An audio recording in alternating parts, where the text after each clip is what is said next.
Merci pour fidélité. Nous, attention, nous suivre panel magique. Parler avec le directeur général Konatel la Jose Jean-Baptiste sur un état des lieux secteur télécommunication en Haïti. Monsieur Jean-Baptiste, bonjour, bienvenue sur Magic 9. Merci d'être pour répondre avec question nous matin. Bonjour Monsieur Sénat, bonjour à toute l'équipe de Panel Magique et bonjour à tous les auditeurs de l'émission Panel Magique. C'est un plaisir pour le public sur le secteur de la télécommunication en Haïti. Tout à fait. Prétexte qui fait nous inviter là, et José Baptiste, c'est parce que Konatel publié une note dans date 20 mai qui se passé à. Côté titre note là, c'est Konatel demandé Digicel pour suspendre l'application nouveau tarif là. Dans notre là, nous rappeler que nous avons rencontré le directeur général Digicel là, Philippe Brun. Côté nous avons parlé de augmentation coût service opération téléphonique et mobile. Et c'est entre autres le sujet qui était à l'ordre du jour. Nous avons demandé Digicel pour les camper, pour le suspendre appliquer nouveau tarif conformément avec circulaire 31 mai 2022. Qui ça circulaire 31 mai 2022 a dit et dans quelle façon Digicel de violer circulaire ça? Ok, alors circulaire, c'est des décisions que le régulateur, ça fait partie des ensembles des outils que le régulateur se dote pour pouvoir réguler, pour pouvoir gérer le secteur. Donc on a une loi, un décret, et une décision réglementaire, bien circulaire. Alors cette circulaire justement, alors circulaire avantage de gain, c'est leur flexibilité, leur problème posé. Donc le régulateur réfléchit sur lui et puis sortir une décision qui est applicable. Alors, cette circulaire était visée à réguler le problème de modification de tarifs, que ce soit à la hausse, que ce soit à la baisse. On connaît dans le secteur compétitif, où il y a un opérateur dominant qui a pratiqué des prix trop élevés, donc il faut le réguler. Pour ça, tous les cas, fait dumping, les cas pratiquer des prix trop bas pour tuer les autres compétiteurs. Donc, circulaire, ça a visé les deux cas. Toute augmentation, bien toute diminution de tarifs, il était sujette à la non-objection du régulateur. Et l'opérateur, il a la responsabilité, 8 jours à l'avance de la mise en application de cette modification, pour lui écrire le régulateur pour lui donner sa non-objection. Donc, c'est un circulaire qui gagne 6 articles. Et le premier article est clair, il dit toute création ou modification de tarifs de services de télécommunication, de plans ou d'offres commerciales destinées au grand public doit être soumis à la non-objection de l'organe exécutif du Konatel au moins 8 jours francs avant son application. Il se trouve que dans le cas de cet opérateur, eh bien, il était gagné en modification de tarifs. C'est vrai, c'est un plan qui dégagnait d'une part une certaine augmentation et d'autre part des réductions. Mais quel que soit, cas de figure là, il fallait écrire au régulateur pour obtenir sa non-objection, ce qui n'a pas été fait. Donc, lorsque les services du Konatel deviennent apprendre que tu as une modification comme ça, donc, nous écrivons à l'opérateur pour demander de respecter les dispositifs de la décision réglementaire du 31 mai 2022, ce qui a été fait. Ok, donc, si nous mettons bien dans le sujet opérateur ça, et il prend engagement pour lui retourner sous tarif, nouveau tarif qu'il était annoncé. Alors, il prend décision pour lui respecter sa règlement fixé, à savoir écrit au Konatel pour demander sa non-objection. Donc, Konatel a 8 jours pour l'analyser et pour le faire sortir en décision. Donc, voilà ce qui sera fait. Yeah. En fonction de quoi Konatel décide d'autoriser ou de ne pas autoriser des nouveaux tarifs? Nous analyser, nous juger est-ce que c'est nécessaire, il faut argumenter. L'opérateur n'a pas dit, bon, lui décide, il va l'augmenter de 3%, il va diminuer de 3%. Donc, le régulateur est pour faire des analyses économiques. Nous disposer d'une direction de prospective et d'études économiques pour nous garder sur les paramètres du marché. Et si ces arguments sont pertinents. Évidemment, l'opérateur l'a fait face à une certaine réalité, il y a des obligations, il y a des besoins. Donc, les gars toujours ont tendance à changer les tarifs. Mais il revient au régulateur d'analyser la pertinence des arguments, s'il calcule exact, et puis pour lui, sa non-objection ou non. En pile fois, et José Baptiste, n'a pas appelé aussi directeur général et Conatel, en pile fois, client dans le secteur télécommunication, moi, t'as un pile plein, et pour nous, pour l'autre compagnie, il y a plein pour prix, et des fois, aussi, mais que prix est trop cher, des fois, aussi, mais que, acheter minutes disparaître, ça, on pas même utiliser, ou bien acheter données disparaître, ça, on pas même utiliser, ou des fois, on même plein pour qualité, et produit que opérateur, ou même, yo a pour signal, et tomber de temps en temps, internet qui coupé, etc. Et, moun des fois, il y a l'impression que Conatel pas surveiller ça qui passe dans le secteur communication. Qui regarde Conatel porter sur ce secteur ça? Est-ce que nous avons surveillance? Absolument, nous observatoire du marché. Vous posez plusieurs questions là, et chaque monde a été en développement. Prix, c'est régulation des prix. Ouais, ça, ce Conatel se fait là, ils se font en action contre un opérateur qui était décidé, sans respecter la loi, faire une modification des prix. Donc, Conatel a su ça. Et puis aussi, pour la qualité de service, Conatel, nous avons une direction, le réseau et technologie, qui fait mesure de qualité de service. Et parmi la qualité de service, il y a des paramètres internes à l'opérateur, il y a des paramètres externes. Les paramètres internes, c'est qualité connexion. À quelle vitesse ou qu'à télécharger on fichier. À quelle vitesse on fichier qu'à upload ou bien download. Et lorsque on panne sur le réseau, dans combien de temps il répare? Qui temps qui gagne entre deux pannes? Ce sont des paramètres internationaux et qui mesurables.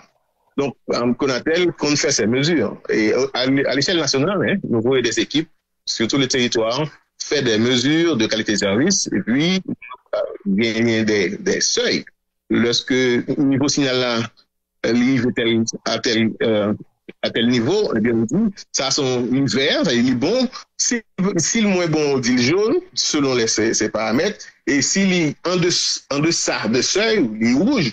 Et puis nous publions, nous les opérateurs, nous disons, mais radiographie, nous sommes faits du réseau là, mais plusieurs systèmes. Mais voilà où il faut intervenir pour améliorer la qualité de service. Ça, ce sont des paramètres qui sont intrinsèques, c'est-à-dire à l'opérateur lui-même. Mais il y a des autres paramètres qui ne sont pas intrinsèques à l'opérateur. En ton cas, par exemple, en cas de catastrophe naturelle. Bon, nous allons rentrer dans le mois de juin, nous connaissons, il y a un cyclone, tempête, ouragan, etc. Nous-mêmes, il y a un tremblement de terre. En cas de tremblement de terre, il peut y avoir rupture des câbles. Est-ce que ce problème est imputable à l'opérateur? Non, parce que c'est un cas de force majeure. Il y a aussi des troubles à l'ordre public. Et récemment, au moins de mois, c'est un opérateur, il y a deux sorties internationales, tous les deux sorties, ça, il y a un qui est en bataille, il y a un qui est aérien, il a été saboté. Il y a un qui est par balle, opération faite, et puis, balle, pété câble. Et qui s'appelle le client lui-même? Le client, ouais, un bonjour, on samedi, il va pas faire Internet. Internet est difficile. Bon. Qui ça client dit, bon, il y a mauvais qualité de service. Ce qui est vrai. Mais est-ce que le problème est imputable à l'opérateur? Ce n'est pas le cas. Parce que c'est une situation qui peut dépendre de lui, qui fait que le trafic là diminue.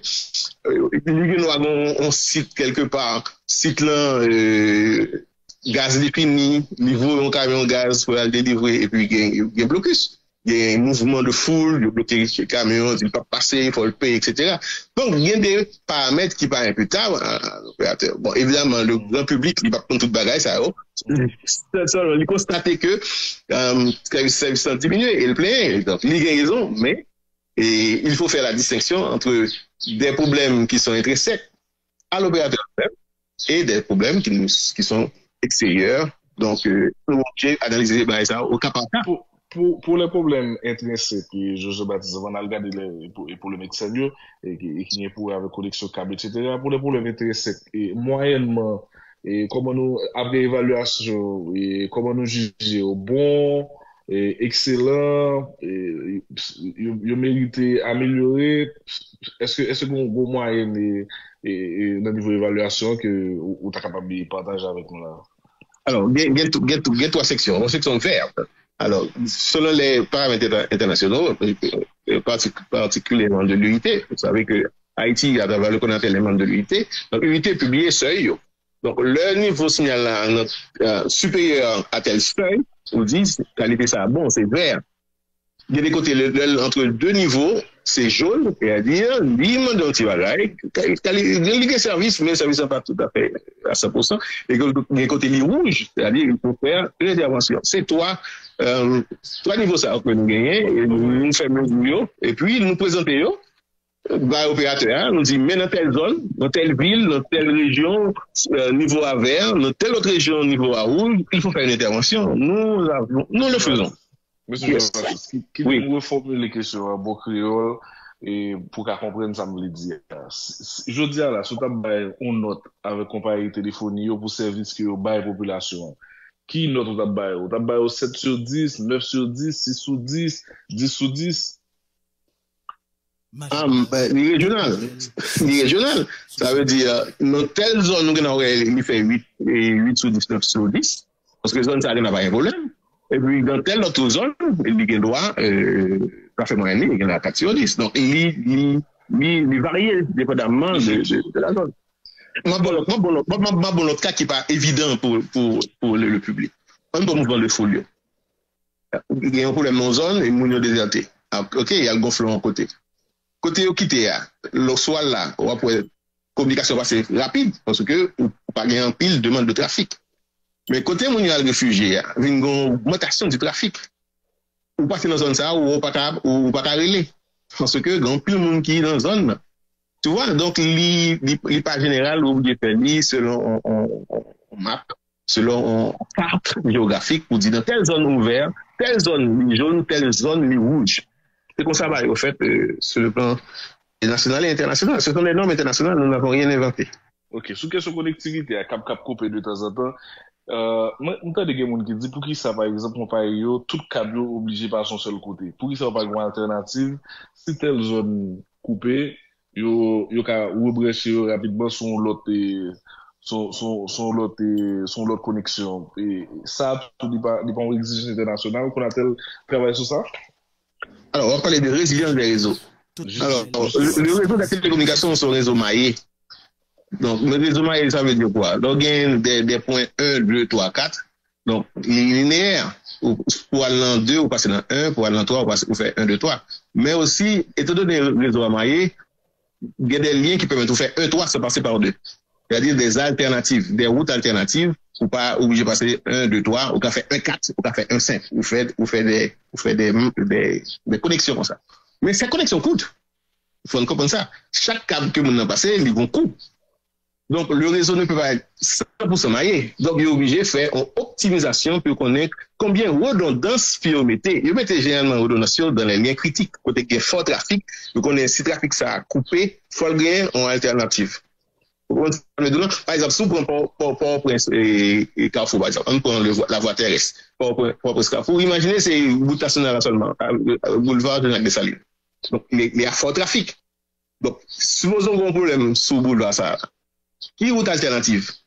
Donc, c'est même situation en télécommunication. Lorsqu'on route à fort trafic, on est obligé de mettre des redondances pour que si on a un problème, pour le trafic à dévier dans d'autres zones.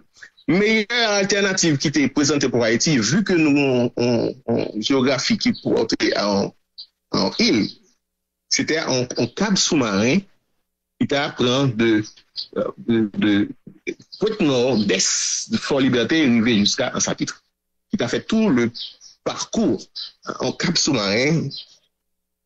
Ça, c'est une alternative, mais ça coûte. Donc, opérateurs, opté pour des voies aériennes et souterraines aussi, mais ils mettaient des redondances. C'est ça que fait, nous par contre, il y a une rupture totale. Lorsque, comme ce mois dernier, 2 voies t'es pété, il y a un souterrain, il y a un aérien. Ça fait que tu as trafic toujours, parce que il y a une troisième alternance, il y a une troisième alternative, une troisième route. L'opérateur est conscient de ça. Il n'y a pas jamais concentré tout leur trafic sur une seule voie. Il peut y avoir des conditions qui extérieures au même, ou de façon panne interne, qui fait que vous voyez ça, il y a un problème, il y a une rupture. Auquel cas, il est obligé de gagner des voies alternatives. Plus il y a une voie alternative, plus mais réseau a résilient. C'est-à-dire, là, on voit un problème, le trafic là a routé selon l'autre direction. Konatel prend une décision aussi. N'oubliez pas que dans l'étude qui est faite, UIT comme on dit, et c'est un expert haïtien, ingénieur Domon qui était fait pour l'UIT, pour étudier la résilience des réseaux de télécommunications en Haïti. La restitution a été faite, le ministre des TPDC il était là pour faire restitution, et à la fin de cette restitution, il a été décidé de créer un comité de résilience. Le comité de résilience a tous les opérateurs, ils voient en représentant pour que ces problèmes qu'a posé, lorsque il y a un problème, comment il faut réagir pour que pas une rupture totale de l'éducation en Haïti. On t'a souligné que qu'on a commandé une étude sur résilience et opérateur et il y a des décisions qui prend et ou capable et la poursuivre avec l'explication qu'on t'a là avant de nous passer dans l'autre sujet. D'accord, monsieur Sénat. Alors, c'est pas qu'on a tel qui était commandité, c'est de l'UIT, mais il était pour un expert haïtien pour te mener l'étude là, et l'étude a été faite, et de nous te faire restitution, à l'hôtel Montana. Le ministre de TPTC, il était présidé cette réunion, et à l'issue de cette réunion, il a été décidé de créer un comité de résilience. Tous les opérateurs sont représentés là-dedans, pour que le problème soit posé, pour que rapidement tous les secteurs soient au courant et qu'on puisse prendre la décision pour rétablir le service. Ok. Maintenant, on va aller dans l'autre sujet rapidement. Konatel te gagne tout comme projet pour mettre sous pied une plateforme d'identification des acheteurs de cartes SIM. Ça veut dire, pour tout le monde pas qu'à courir pour acheter 50, 40, 60 SIM dans la rue, à utiliser SIM et à tout va sans pas aucune identification de monde qui a utilisé SIM ça. Qui côté nous y avec projet ça, monsieur Jean-Baptiste? Ok, très bien. C'est un projet qui est très avancé. Nous arrivons en phase élaboration document appel d'offres. Bon, depuis début février, nous étions presque fini, mais à cause des situations qui nous fait nous ralentir. Donc, nous espérons rapidement, dès que la situation finit, calmer, nous avons réuni staff, nous, qu'on y a nous travail au ralenti, pour qu'on ait une zone, côté nous, situationnée, qui fait que nous ne pas travailler. Avec sauf, nous pas travailler, chaîne de travail. Mais, à 80%, nous avançons sur le dossier ça. Et une fois que le document appel d'offres sera prêt, on va soumettre aux autorités pour que, appel d'offres qu'a fait, et nous avons recruté, l'État haïtien a recruté un opérateur qui va avoir une responsabilité pour délivrer ce service, de telle sorte que n'importe qui achète en carte SIM, à partir d'une application, vos identités libres, pour questionner la base de données de l'ONU, pour nous connaître si carte est valide, depuis carte est valide, eh bien, 4 SIM ça a activé, comme ça, nous pas résoudre le problème de monde qui a utilisé des cartes téléphoniques sans une identification. Ça veut dire que monde pas aller dans la rue et acheter un SIM pour utiliser les sont pas identifiés. On a offert cette possibilité pour que nous ne pas obligé de déplacer à l'en kiosque, à la ville et côté lié à la questionner la base de données de l'ONU pour identifier. Bon, on connaît toujours des monde qui et écarter la loi. Mais n'a serré la vis. La plateforme ça va permettre plus mon accès, donc pour diminuer le monde qui est irrégulier. Donc comme ça, au fur et à mesure, pour aller vers un taux très faible. Est-ce qu'on a éliminé là 100%, c'est l'objectif, mais nous y travaillons et donc quoi que plateforme ça a pas un bon outil pour nous réduire le nombre d'utilisateurs. Qu'on y a chiffre très grand, chiffre alarmant, et il faut vraiment. Quels sont les chiffres?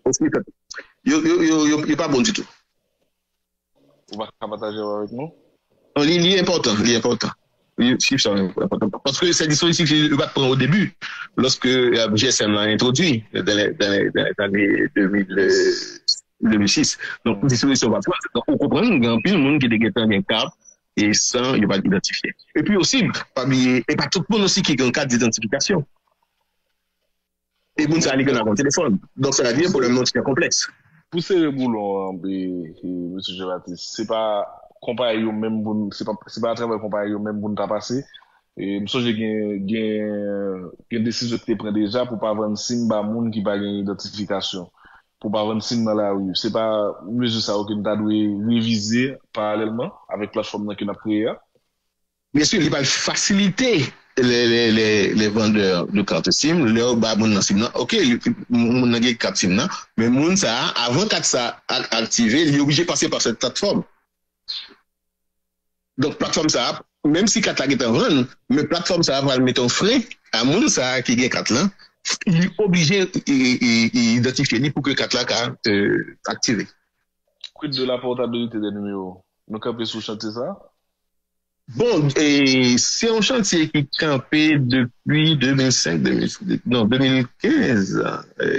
Bon, lorsque il était introduit, bon, il y a des approches qui étaient faites qui pas tout à fait normales. Par exemple, ce chantier ouvert généralement lorsqu'il y a un marché compétitif. Pas bien, nous avons duopole en Haïti. Duopole, c'est 2 opérateurs. Le marché n'est pas assez compétitif. Le marché est vraiment compétitif à partir de 3 opérateurs. Donc, la portabilité des numéros, qui ça lié d'abord, il faut l'expliquer public là. Sa portabilité des numéros, c'est que si mon opérateur 1, et puis, pas mes services, pour nous faire quelqu'un, pour nous payer un opérateur 2, même des grands numéros téléphone opérateur 1, eh bien, j'ai capacité pour me changer opérateur et en conservant mon numéro. C'est ça pour changer compagnie. Pour changer compagnie, le numéro a toujours été pour vous. Yeah.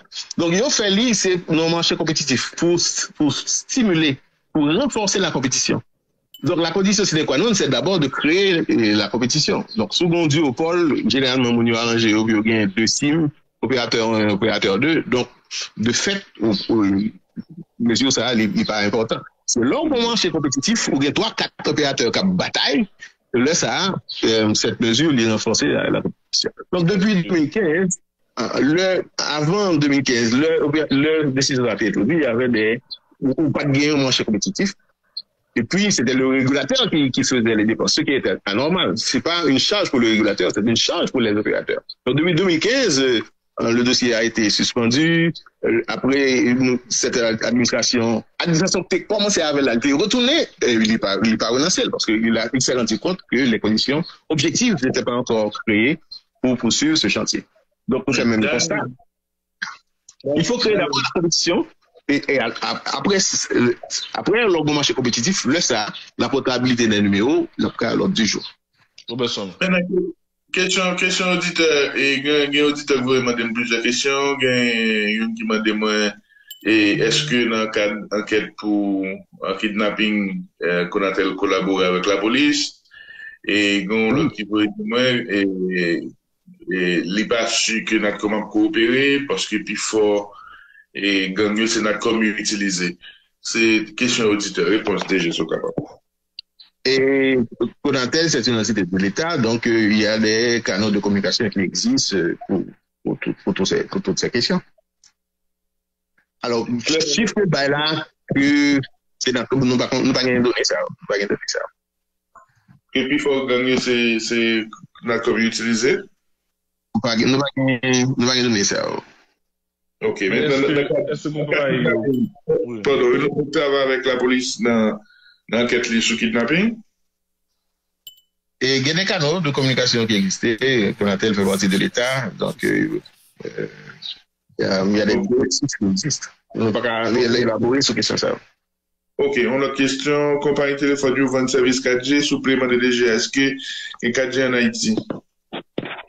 4G, mais on peut toujours améliorer. Oui, bien 4G. Ok.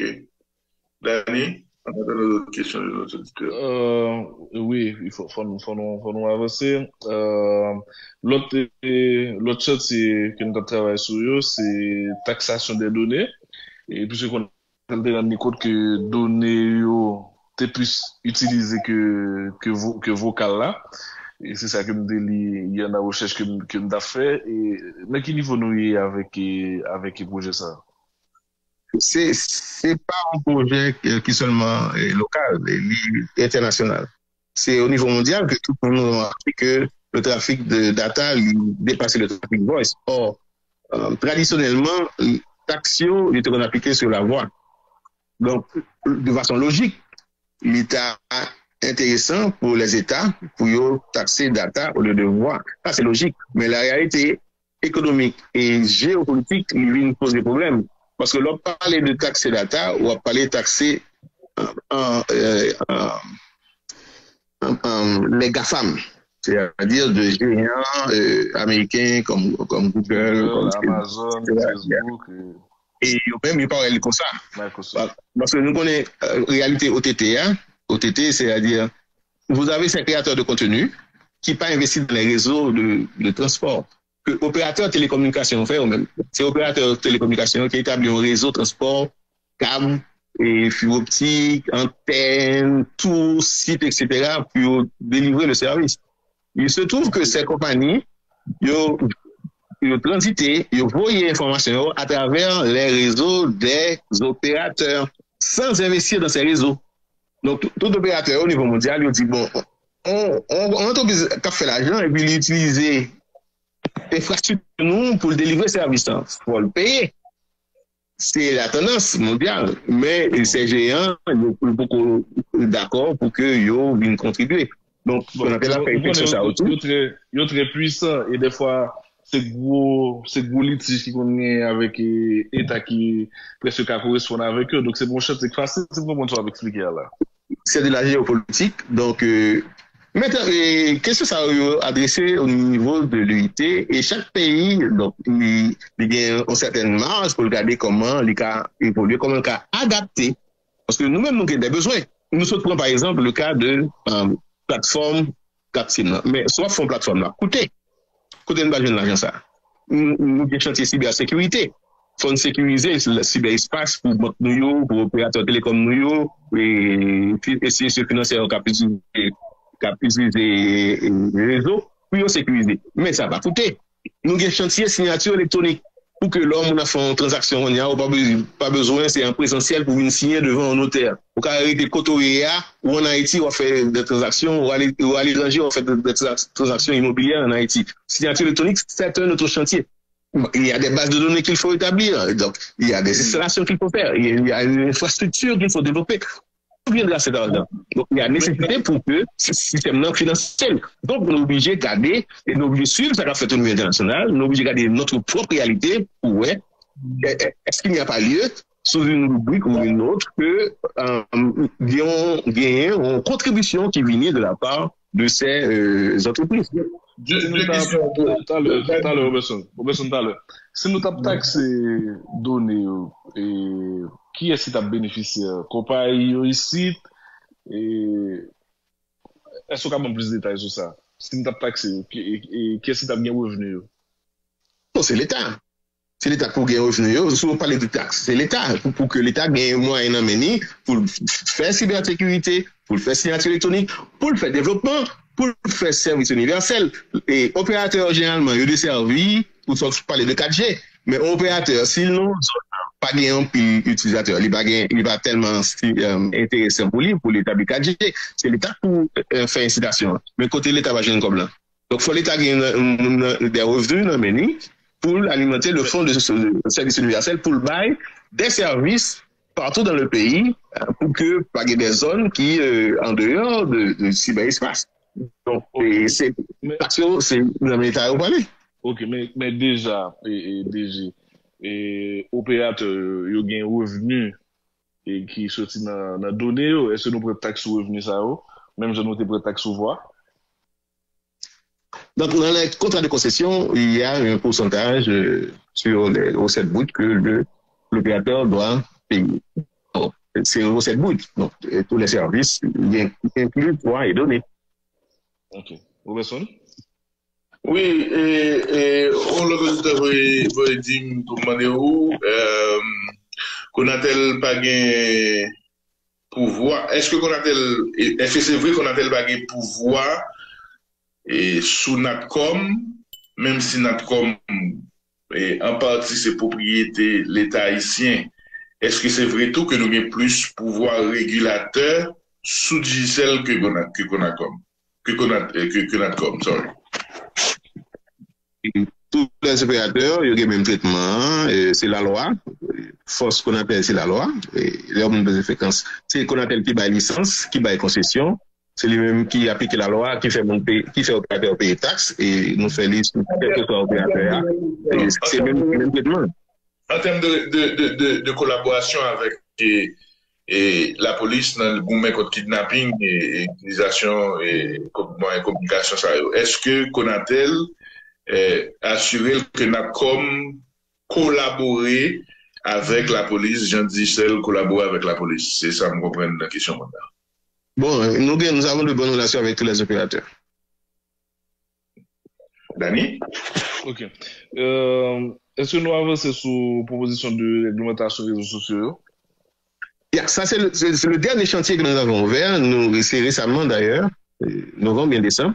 Nous créons une cellule de réflexion. C'est après colloque de fait sur la télévision. C'était à l'hôtel Caribé.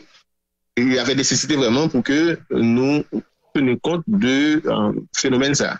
Donc, il y a une cellule qui a été mise en place. Cellule a déjà produit un premier rapport. Donc, oui, dans le travail sur lui. Mais nous pouvons arriver dans la réglementation, mais nous déjà des recommandations que nous allons étudier et puis nous passer dans la deuxième étape. Ce chantier est ouvert. Mais il est très épineux. Pourquoi ça l'épineux? Enfin, l'homme dit épineux, il est difficile. Pourquoi? Parce que les réseaux sociaux, ils ont une nature transfrontalière. Radio Magique, c'est une radio qui des pignons sur en Haïti, la petite ressource fréquentielle, que c'est l'État haïtien qui balaye. Donc, il est assujetti aux lois haïtiennes. Mais imaginons, Magique 9, il était droit en Afrique du Sud, il était droit au Japon, il était en Chine, donc il était en terre étrangère, il a diffusé à travers les réseaux des Haïtiens captés. Donc, au moment naturellement, réguler cette institution qui se trouve en dehors du territoire, il est plus difficile que le pays. Donc, c'est une réalité dont on doit tenir compte. Donc, il y a un chantier qui est nouveau, difficile. Et nous obligés aussi garder au niveau international comment les autres pays le font. Et au niveau de l'UIT aussi, il y a des commissions qui travaillent sur ça. Donc, on suit ces travaux pour évoluer avec le monde, avec le reste du monde, comment les pays, comment les régulateurs appréhendent ce dossier et quel type de régulation qu'il faut mettre. Mais techniquement, il y a moyen de contrôler, techniquement. Je ne peux pas élaborer en plus trop solide, mais techniquement, il y a moyen de contrôler. Certains pays le font au niveau technique. Ok, mais qui ça me prévoit en termes de réglementation? Bloquer les ponts bloqués, débloquer les deux débloqués, donc on est. Bon, tous les pays le font. D'une façon ou d'une autre, nous faut arriver dans une situation côté que certains faut responsabiliser réseau. D'une façon ou d'une autre. Déjà, Baptiste, merci un peu d'être disponible pour nous. Merci pour ta accorder nous matin. Merci à toute l'équipe de Panel Magique et merci à tout le public qui t'a suivi. Et bonne journée. Bonne journée. C'était Jean-Baptiste, directeur général et Konatel.